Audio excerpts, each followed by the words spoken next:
Chapter 5.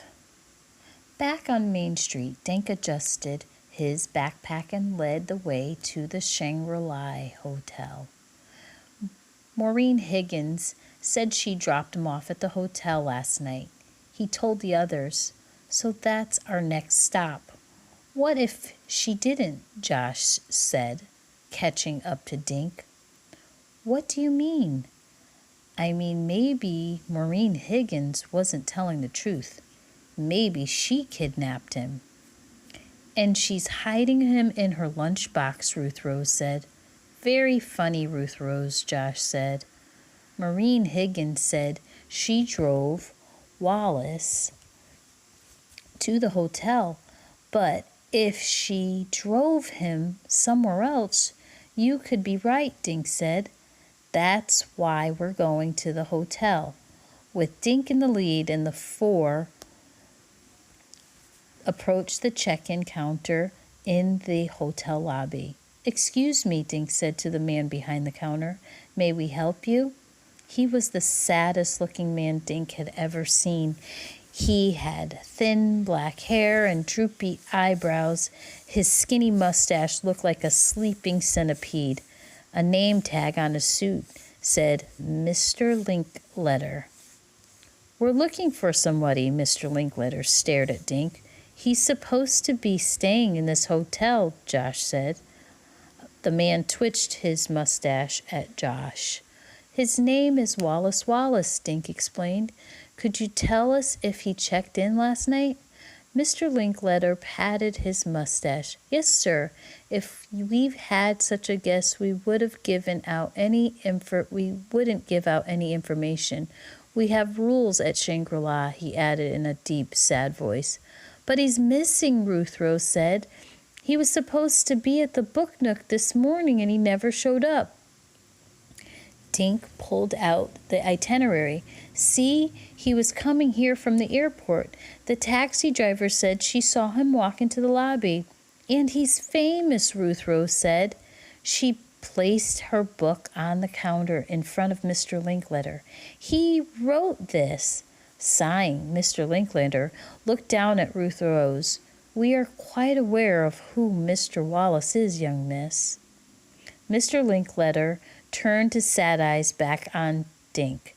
He flipped through the hotel register, glanced at it, then quickly shut the book. Yes, Mr. Wallace checked in, he said. He arrived at 8:05. He did? What happened after that? Dink asked. Mr. Linkletter pointed toward a band of elevators. He went to his room. We offered to have his suitcase carried, but he preferred to do it himself.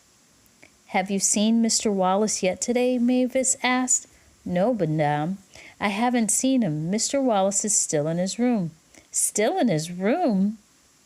Suddenly, Dink felt relieved. He felt a little foolish, too. Wallis Wallace hadn't been kidnapped after all. He was probably in his room right now. Can you call him? Dink asked. Mr. Linkletter tapped his fingers on the closed hotel register. He patted his mustache and squinted his eyes at Dink. Please, Dink said. We just want to make sure he's okay. Finally, Mr. Linkletter turned around. He stepped a few feet away and picked up a red telephone. As soon as he was back, we turned. Josh grabbed the hotel register. He quickly found yesterday's page. Dink and the others crowded around Josh for a peek. Dink immediately recognized Wallis Wallace's signature, scrawled in big, loopy letters. He had checked into the room 303 at 5 after 8 last night. Dink pulled out his letter from Wallis Wallace and compared the two signatures. They were exactly the same. Josh dug his elbow into Dink's side. Look, he whispered. Josh was pointing to the next line in the register. Room 302, and he had printed it here. Check-in time was 8:15. Someone else checked in right after Wallis Wallace, Ruth Rose whispered. But the signature is all smudged, Dink said. I can't read the name.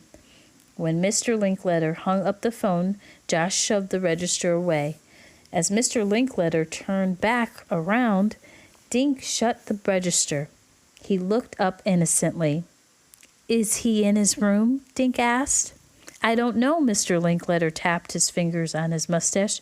"There is no answer." Dink's stomach dropped. His mind raced. If Wallis Wallace had checked into his room last night, why hadn't he shown up at the Book Nook today? And why wasn't he answering his phone? Maybe Wallis Wallace had been kidnapped after all.